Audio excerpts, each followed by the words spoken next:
Okay, hello, welcome. This is the first recording for my attempt at recreating the Bioshock container system.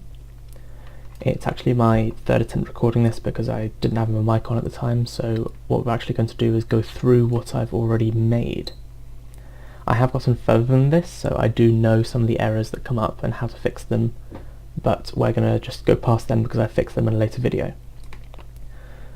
So basically in Bioshock, what you have is you walk around, and when there's a container that will have items in them, you go up to them and press E, and it will open up a UI system with 3 slots in with an item in it, and then you'd press E again, and it would collect each of those items in turn.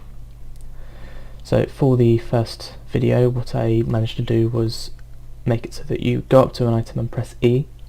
It would bring up a UI, and that UI would keep going until staying on the screen until your cursor moves off of the object and collides with something else. As you can see there, that's obviously one of the problems. If it doesn't collide with anything, it doesn't turn off, has to collide with something like the floor. I do fix that later. It works with all these actors because all these actors have the tag loot, and each actor has its own inventory. So this is 942, this is 948, this one's 796, and that will be random for every single blueprint, every single BP underscore container you drag into the scene. There'll be a brand new inventory for it. So to make this, what I did was, in the first person character blueprint, I basically just didn't touch any of this. This is just the generic default walk around, shoot, look around, use VR headsets, use motion capture and all that. Ignore all that. What I had was first a boolean to see if you have an inventory open or not, and when you press E it checks to see if you're in an inventory or not. First thing to do. If you are in an inventory and you've pressed E, then you're going to do the take all function, which is down there somewhere, or way over there somewhere. And if you're not in an inventory, then you will check to see if you can open an inventory.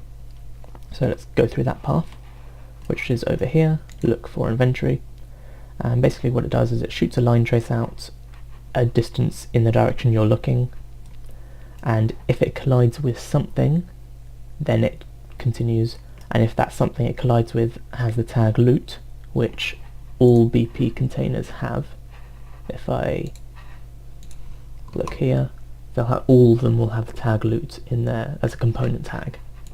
So you get the component that gets hit by the line trace and look for the tag.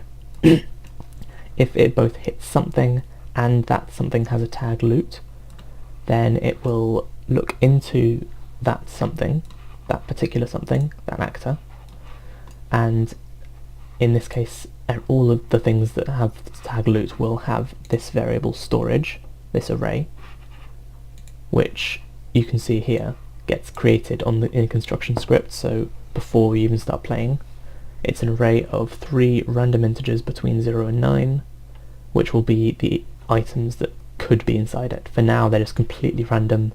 I'm going to change it so that it's more likely to be nothing, or more likely to be ammo.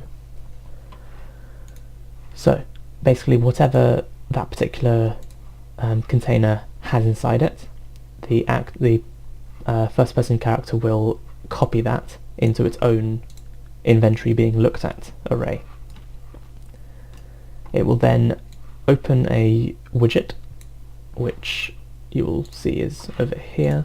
Basically a very basic look, just some images and text boxes, which will change soon. And then it sets inventory open to true. So that means that if I then press E again, it's not going to go through the whole process of looking for inventory, it will do the take all function. And also, just before finishing this, you start a timer that every 2.5 seconds it will call the function enter inventory, which is down here. Enter inventory.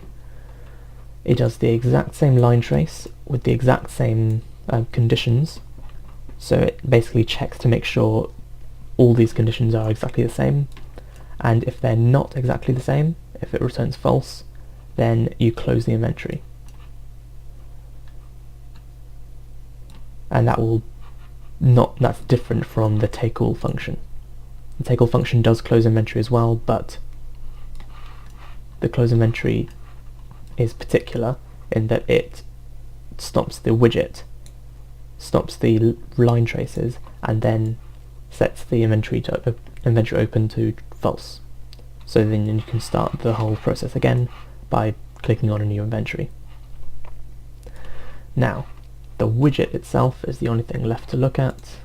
The container doesn't have any actual functionality.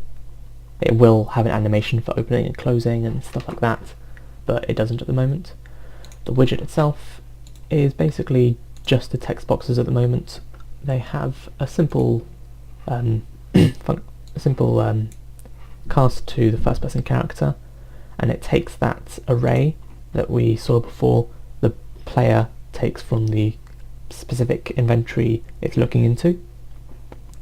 It gets a particular index from that array and just prints it as a text. So that's set different for each of these. You can see they're bound to, there's 3 different binds. They're exactly the same, the only difference is that value. I will get round to optimizing that soon. So instead of having all of this copied, it'll reference all of this and just change one value. So there's only one place where all this is being typed out in code, or referred to in code. The images will obviously be changed to actual images for the items soon, and the text boxes at the moment, they're only outputting a number which references an item. Soon they will also be turned into a name of the item. And that gives the result we saw before, where you can go up to something, press E, it gives you an inventory, and then as soon as you go away, it's gone. And yeah, that's it for the first recap of the video I missed. Thanks for watching.